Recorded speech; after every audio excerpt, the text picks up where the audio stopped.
Good morning and welcome back to Tech 259 for Monday, February 8th. As I mentioned in the previous video, today we're going to start what is kind of a brand new topic in this class, and that is heat transfer. So that's a distinct topic from thermodynamics, and let's talk more about that in just a minute. But before we do, let's look at the schedule. So first of all, we had problem set number 6 due today. So that was the video that I made previously in the first video for this session. And then also today, we have quiz 2 due on RegNet by 11:55 p.m.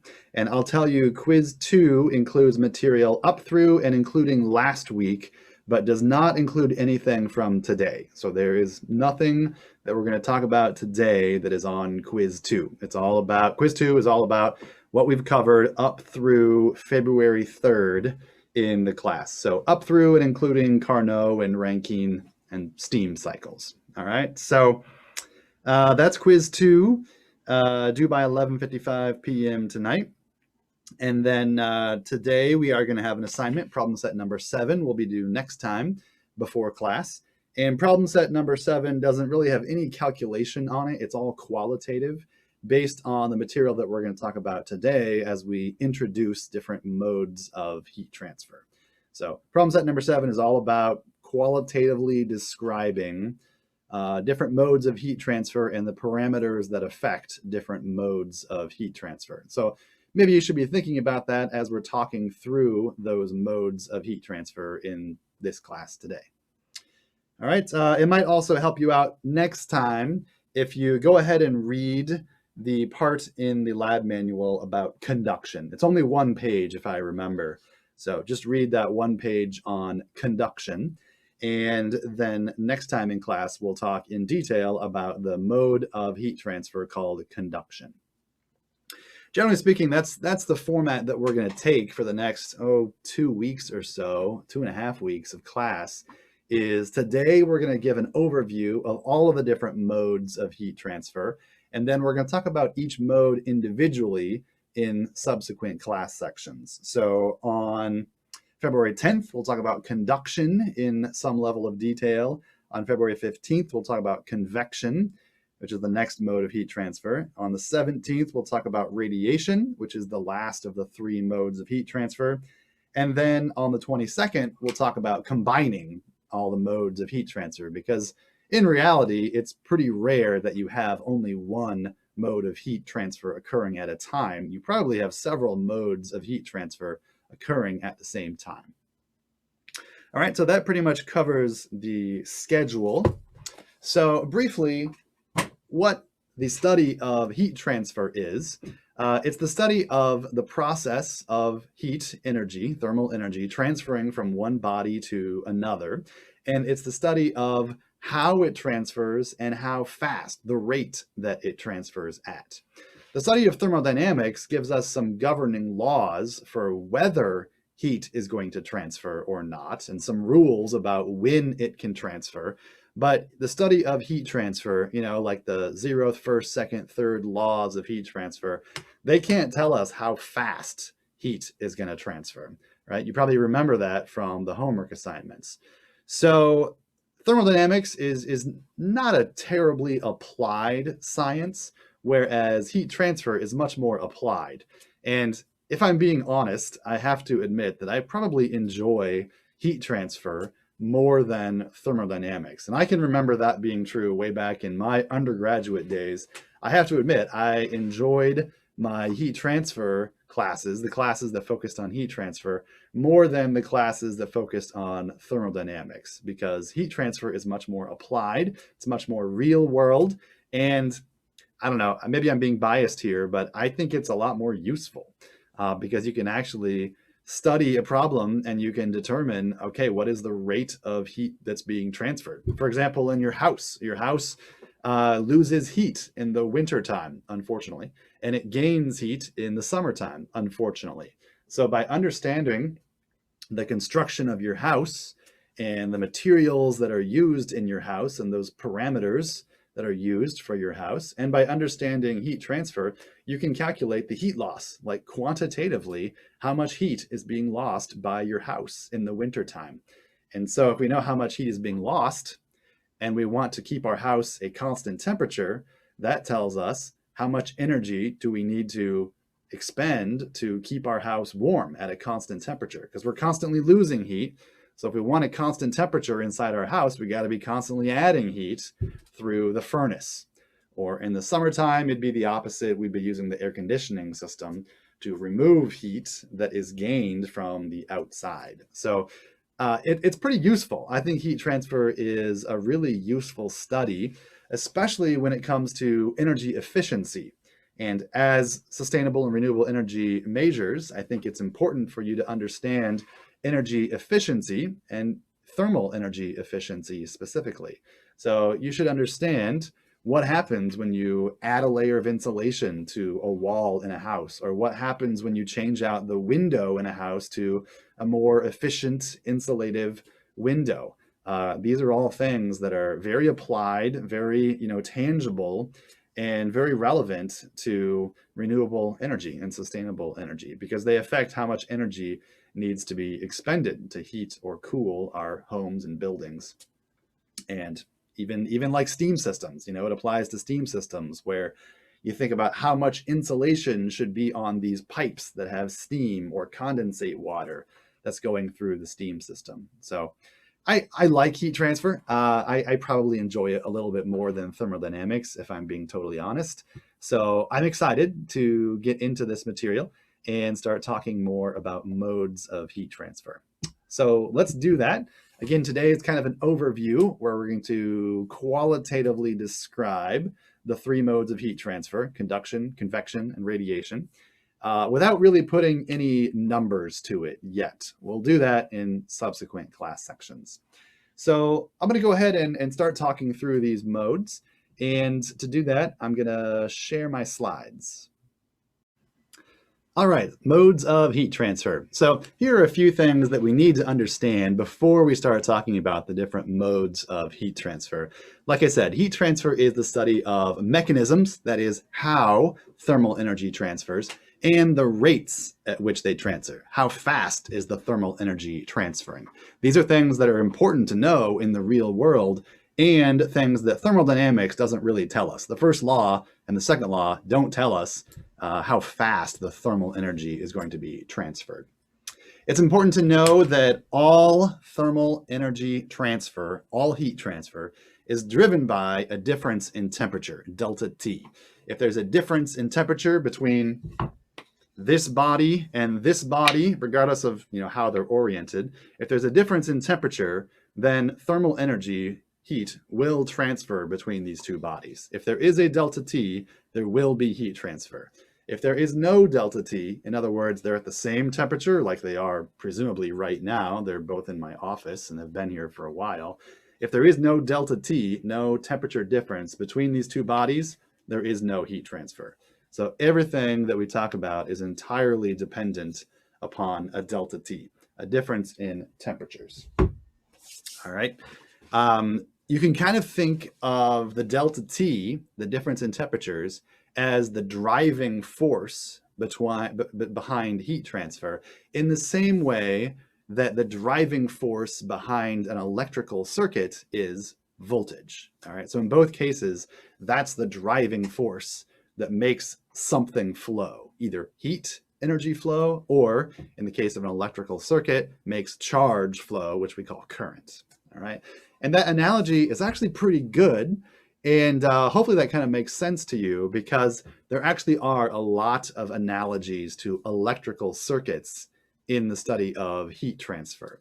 We're actually going to talk about thermal resistances, and we're going to use that analogy quite extensively in the next couple of weeks. So we're going to talk about what is a thermal resistance. It's kind of analogous to an electrical resistance in the sense that it prevents or tries to prevent flow. An electrical resistance tries to prevent the flow of current. A thermal resistance tries to prevent the flow of thermal energy. All right, so we'll talk more about that in the future, but I just want to introduce that idea to you, that this is very much analogous to electrical circuits, where the delta T is the voltage and the electrical resistance is analogous to what we will define starting next time as a thermal resistance.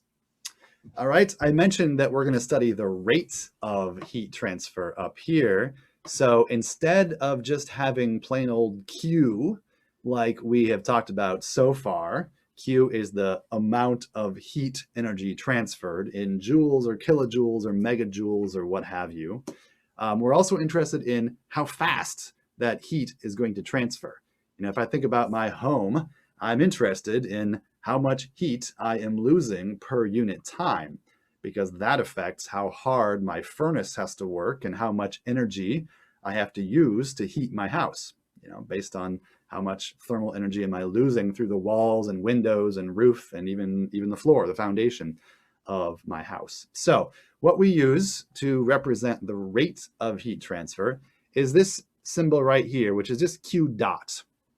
What that dot really represents, it really represents a derivative, which is, you know, a form of calculus, but you don't really need to think about it as a derivative. It's just the rate that heat is lost per unit time. All right, so it's really, you know, if you've taken calculus, or if you want to think about it in a more technical sense, then Q dot would be dQ, the change in thermal energy, divided by dt, the change in time.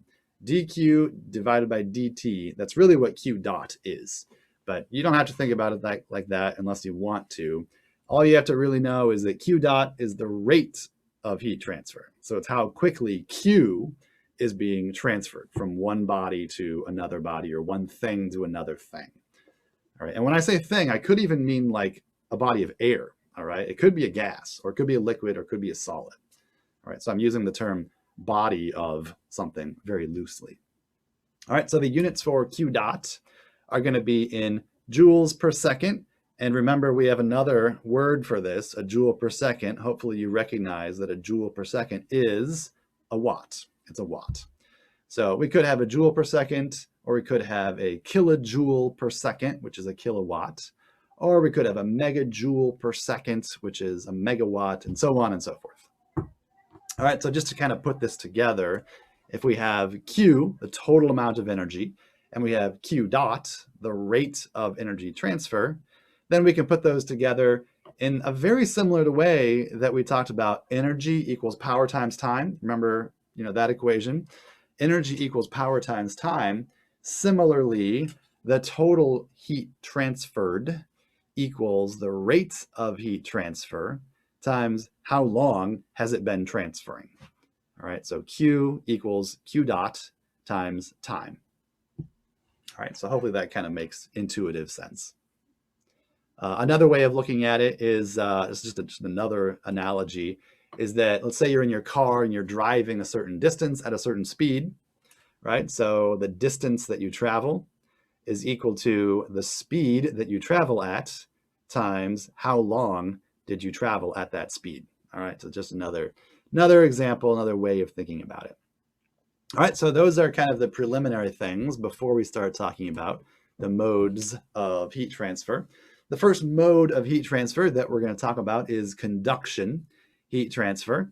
And what this is the transfer of thermal energy from particles. Like you can think of like molecules that are vibrating around, right? And if they're vibrating faster, then they have more thermal energy. So it's the transfer of thermal energy from more energetic particles, meaning they have more thermal energy, to adjacent, which means right next to them, particles that are less energetic. So as an example, let's take these 3 blocks of wood. And for example, let's say this block of wood right here is at a really high temperature, and this block of wood over here is at a lower temperature. So we have a delta T, so we will get heat transfer. We know that we will. And that thermal energy is going to transfer through this middle block of wood. So we're actually going to get thermal energy that transfers from this high temperature block of wood through this middle block of wood to this block of wood over here that's at a lower temperature. All right. So in every case, the thermal energy is going to transfer to adjacent molecules. So it's going to transfer from this block of wood to an adjacent molecule in this block of wood. And then inside this second block of wood, you're going to have energy transfer from molecule to molecule to molecule to molecule all the way through this second block of wood. And then it's going to transfer to this third block of wood at the lower temperature. All right, so that's a good way of thinking about it for right now. We've got heat transfer through something, and it's being transferred from adjacent molecule to adjacent molecule to adjacent molecule. They have to be touching. They have to be physically touching, all right, in order for the molecules to be adjacent. So that's what I say here. They have to be in contact with each other, all right? And this can actually occur between solids and liquids and gases. For example, if I have this, let's say this is a hot block of wood. And let's say I have air on top of it that is still, all right? So this air is not moving. We'll talk about what we call it in just a little bit. If we had flowing air on top of here, that's different. But let's just say that I have a gas like air on top of here, and the gas is not moving. In that case, I have conduction heat transfer between this hot block of wood and the air molecules that are directly above it. So those molecules are adjacent to each other right at this layer right here between the block of wood and then the air molecules. And then you could get conduction heat transfer between the air molecules, and eventually you could heat up a large area eventually just by conduction between these molecules that are all adjacent to one another. I said eventually because conduction is a slow mode of heat transfer. It is the slowest mode of heat transfer. For example, this would be like, you're trying to heat up a building like Turner Hall or maybe a home in the wintertime.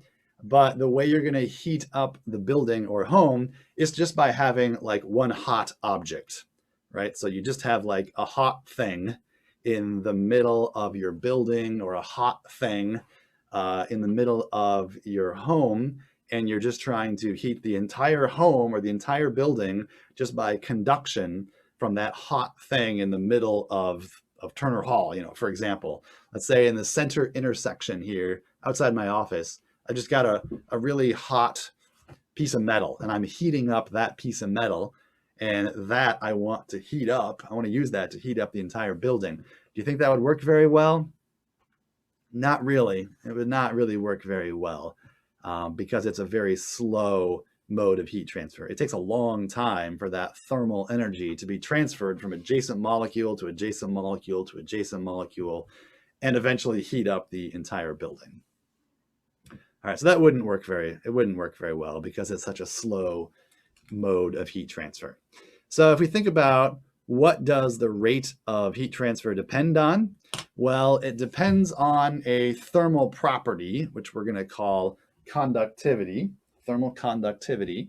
And going back to this example, that amount of heat that is being transferred, it depends on the thermal properties of these materials. And we call that the thermal conductivity that we'll talk about in just a little bit. We'll talk on the next slide more about thermal conductivity, but you can probably imagine intuitively, would I get more heat transfer if I was transferring from a hot body through a material like steel or copper to a colder body? Would that increase the rate of heat transfer? Probably. I think that's fairly intuitive. If I had a hot body and a cold body, and I'm trying to transfer heat between them, you might rather use in the middle a material like copper or steel that would increase the rate of heat transfer. And the reason it would do that is because it has a higher thermal conductivity, which we call K. And we'll talk about that more in just the next slide. The other thing that would, the next thing that would increase the rate of heat transfer is how much area do I have to be transferring the heat. So you can probably imagine that if I had a big piece of wood that was like 12 inches by 12 inches, then the amount of heat that I could transfer would increase just because I have a larger area, larger surface area that I can transfer the heat through. So if I had a larger area, like the cross-sectional area here, then I could transfer more heat.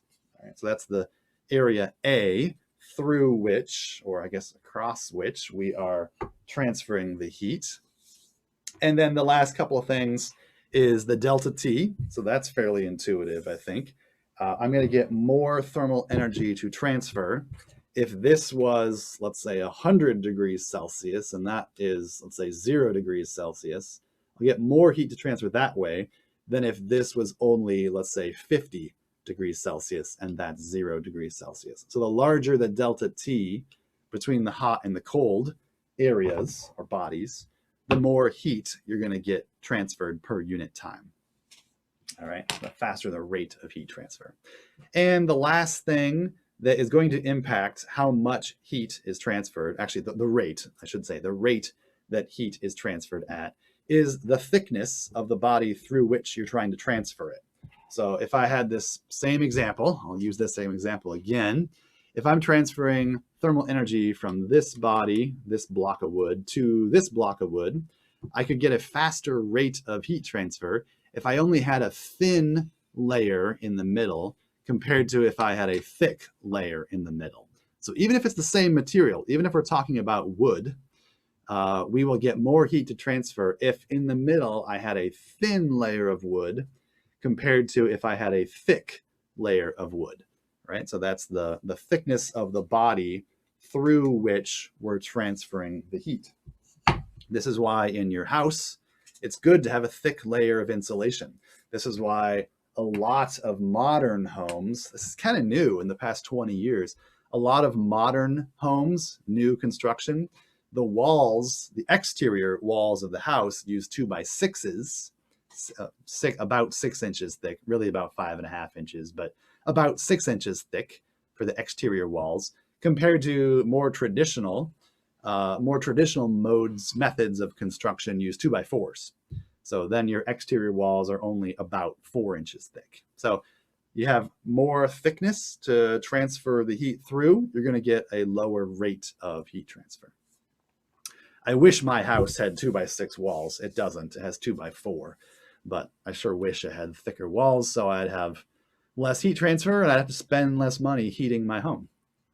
So delta T is the temperature difference. Delta X here is the thickness of the layer through which we are conducting heat.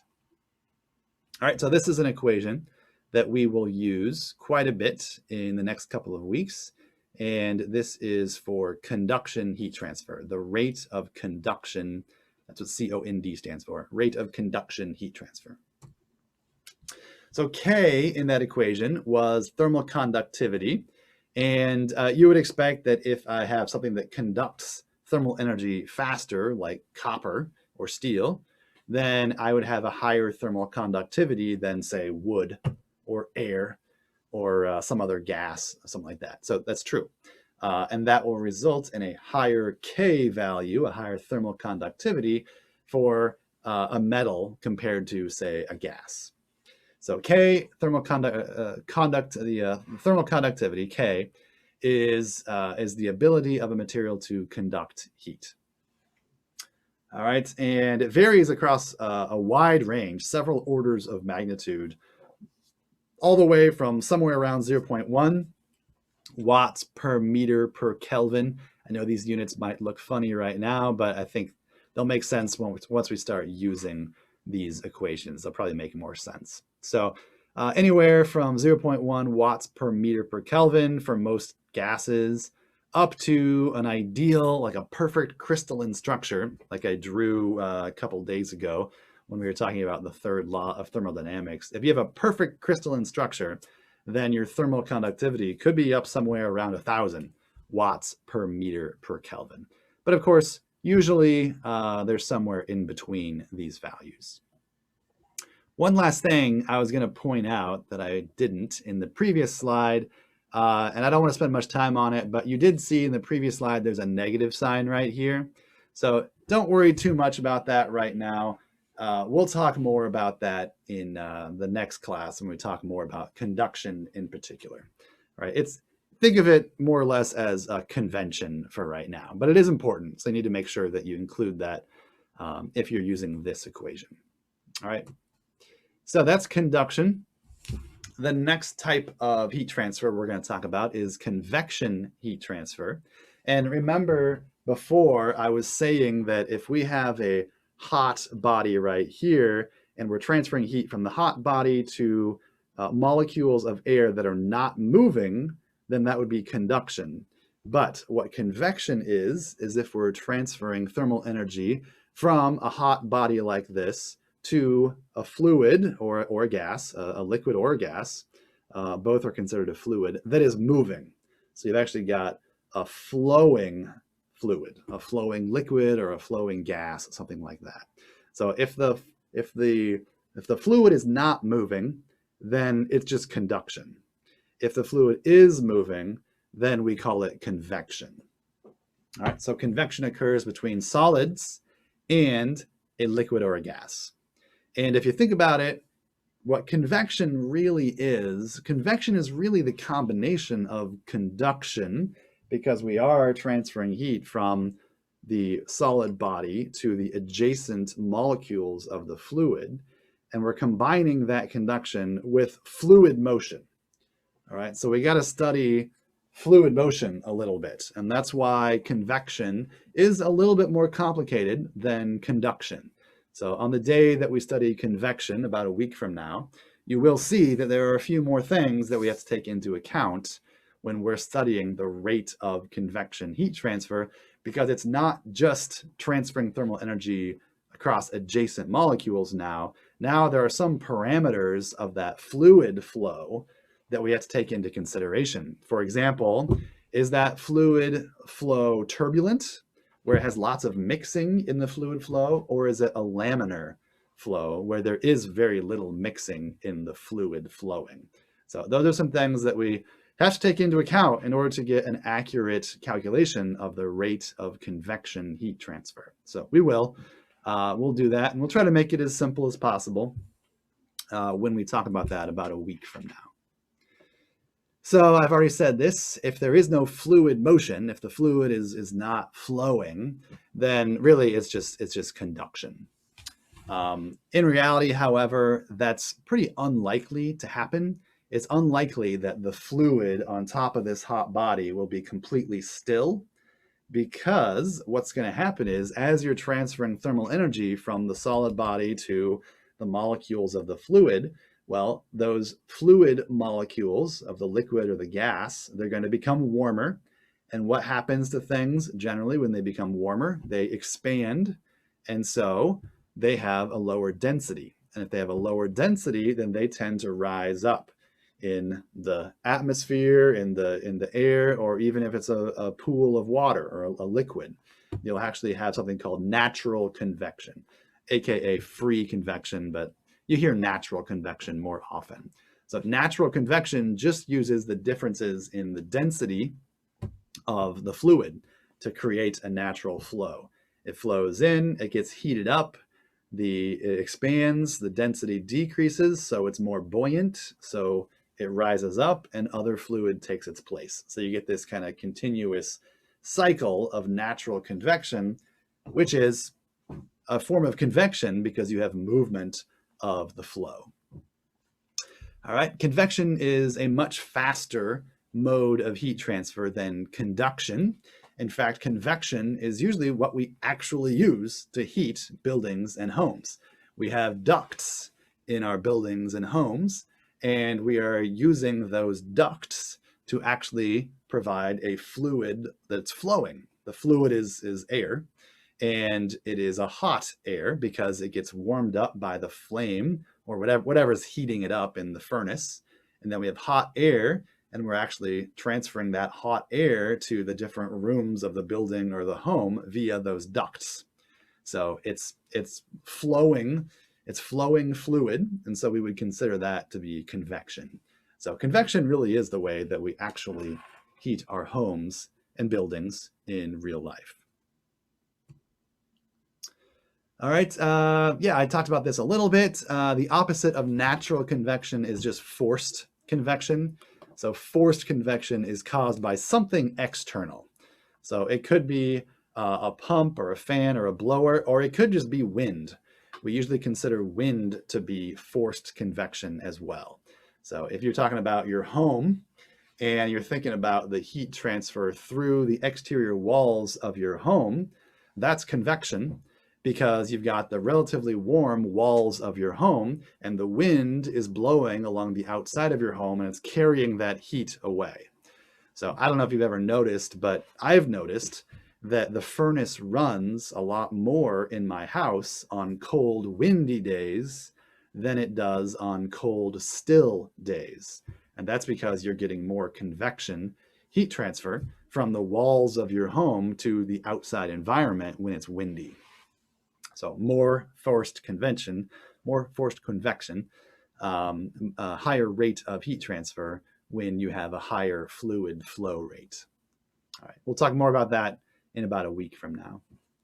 And I already kind of described this. Natural convection is caused by the difference in density, which causes the lower density fluid to become buoyant. And so it actually rises up and then other fluid takes its place and it kind of continues this cycle that we call natural convection.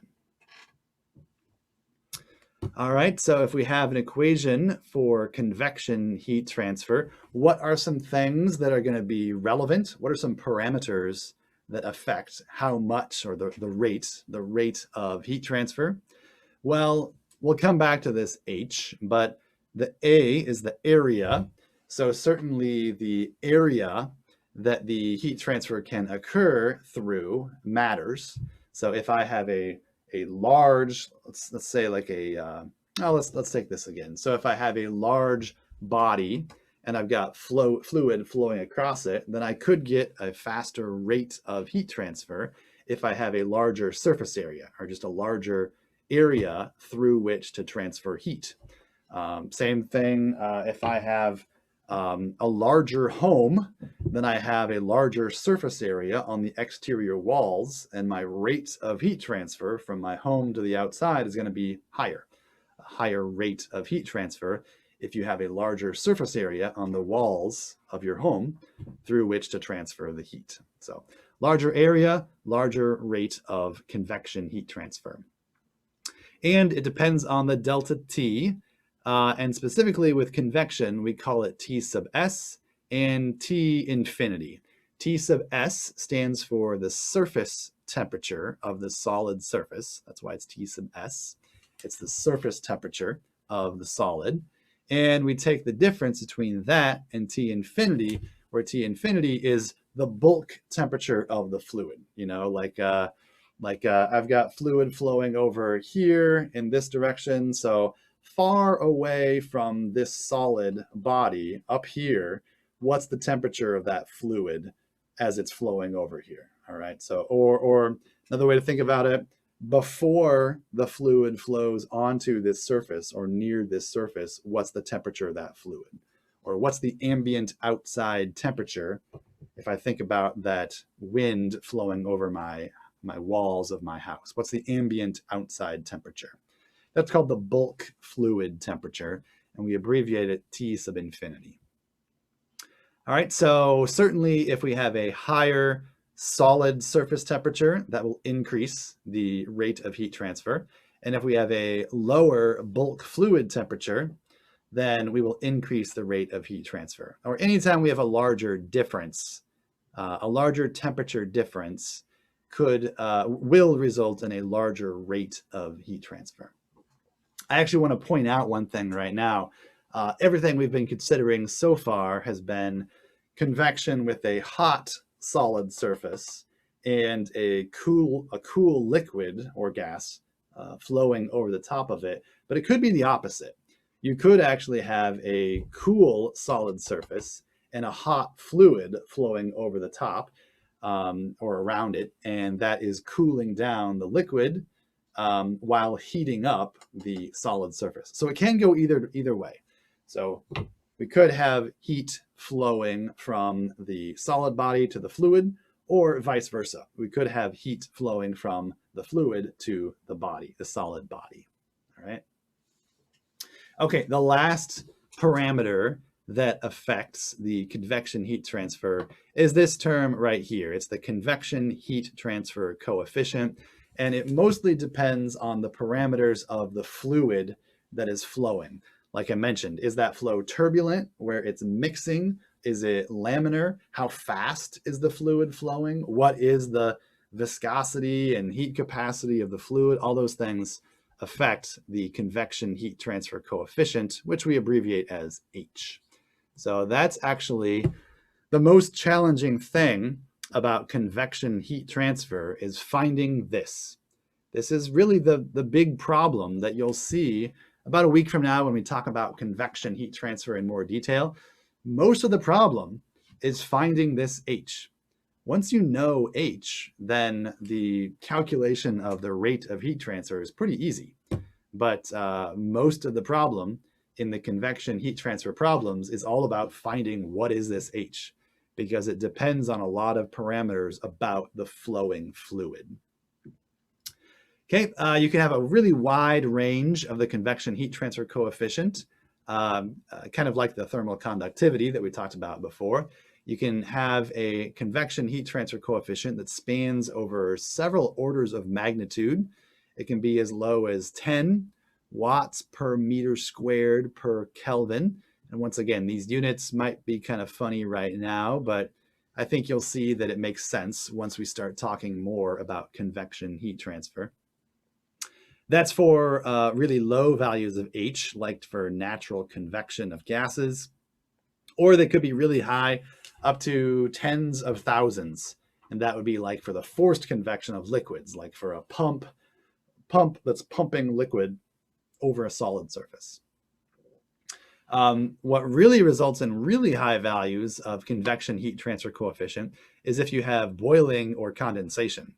Because those, when we talk about those later on in a couple of weeks, we'll see that those can actually have really, really large values of convection heat transfer coefficient.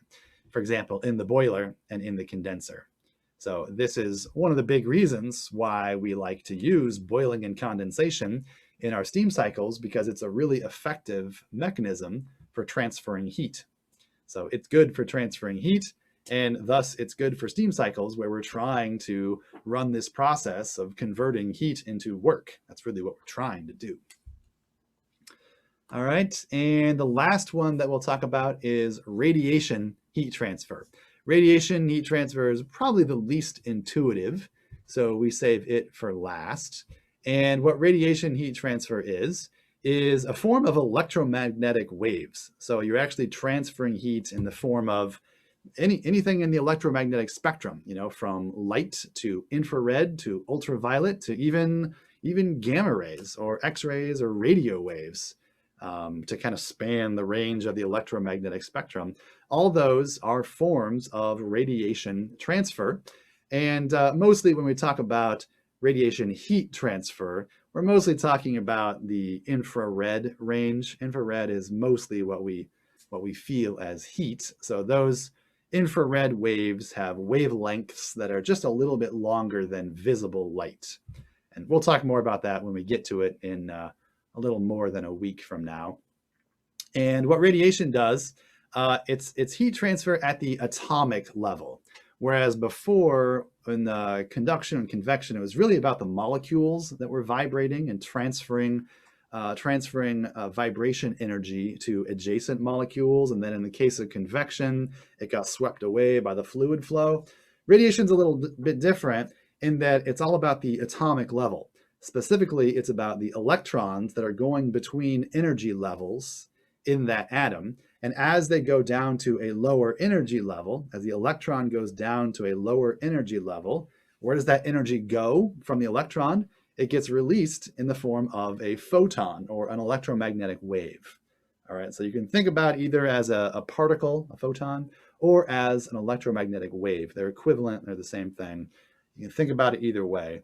But that radiation is released when the electron from the emitting body, the electron goes down in energy level, it emits radiation in the electromagnetic spectrum, and then that radiation is absorbed then by some other body, or specifically an atom within some other body, which then increases the electron's energy level from the receiving atom, or for the receiving atom.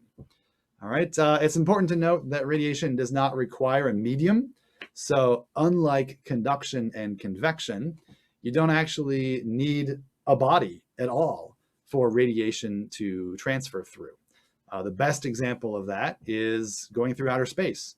For example, all of the energy that we receive from the sun is received via radiation, because there essentially, for practical purposes, there is nothing in space for practical purposes. So the energy from the sun can't conduct its way to Earth, and it can't convect its way to Earth. It all has to be radiated through radiation in the electromagnetic spectrum. So it doesn't need a medium through which to transfer, but it can transfer through a medium. For example, if you have like a transparent glass, if you have a glass or something that's transparent, then the electromagnetic waves can go through them. Or through water, electromagnetic waves can penetrate through water to at least a certain depth. And so it actually can propagate through a medium like water or glass or something, but it doesn't require a medium. All right, so that's different between the modes of heat transfer. Radiation heat transfer is the fastest mode of heat transfer because all electromagnetic waves, from radio waves up to gamma rays, X-rays, they all transfer at the speed of light, 3 times 10 to the 8th meters per second in a vacuum. So they're traveling very fast. Of course, the speed of light is different in water or in glass or something like that, but that doesn't really matter for our purposes. They're really fast. So radiation heat transfer is a really fast mode of heat transfer. And there's, as you might imagine, there's a parameter that is specific to radiation heat transfer in the same way that conductivity was specific to conduction. And the convection heat transfer coefficient H was specific to convection. We have something called the emissivity of a body for radiation. So you can think of emissivity, which is this symbol. It's epsilon. It's a lowercase Greek letter epsilon. You can think about this as the efficiency with which a body radiates or absorbs radiated energy. All right, so it's like the efficiency with which it can radiate energy in the form of radiation, or equivalently, the efficiency through which it can absorb the energy that is radiated to it.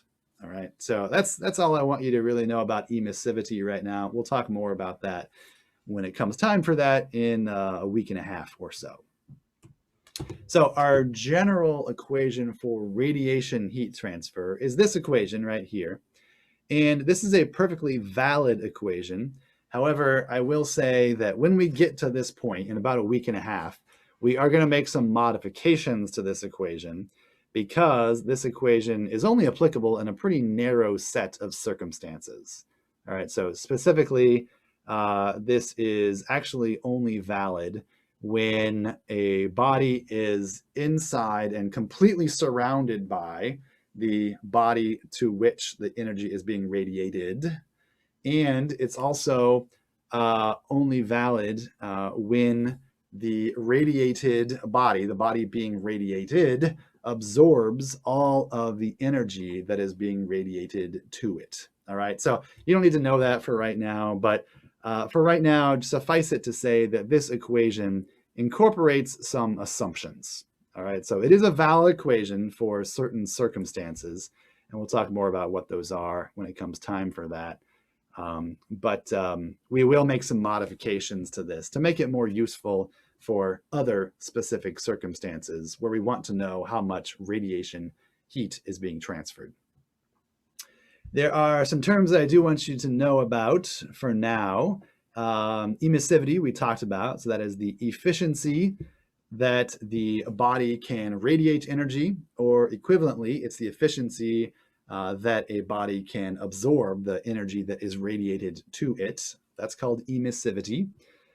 This constant right here, it's a lowercase Greek letter sigma, and it's a constant value.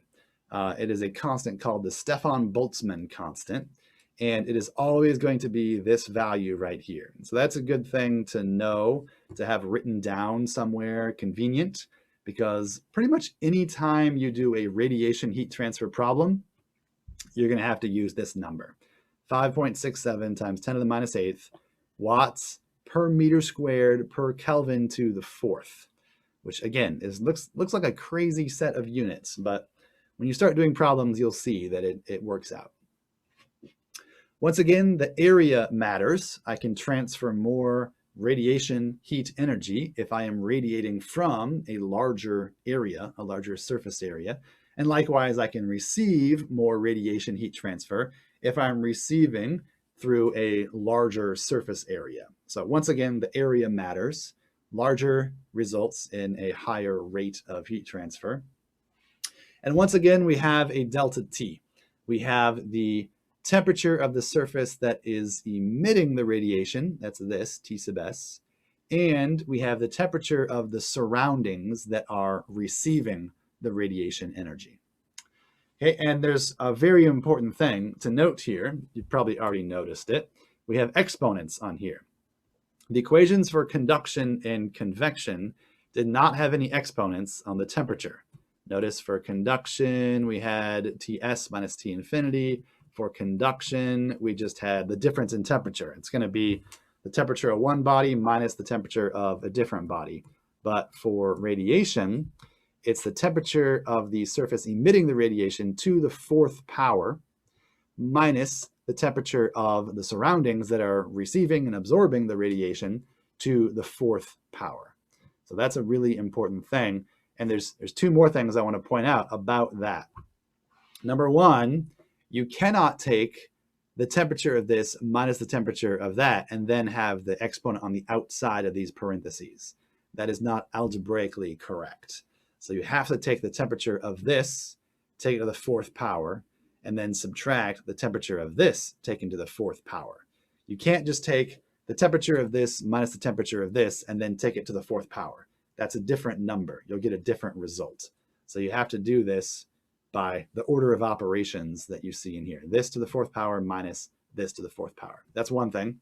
The other thing that I wanted to point out is because we are taking these to the fourth power, you actually have to put these temperatures in Kelvin.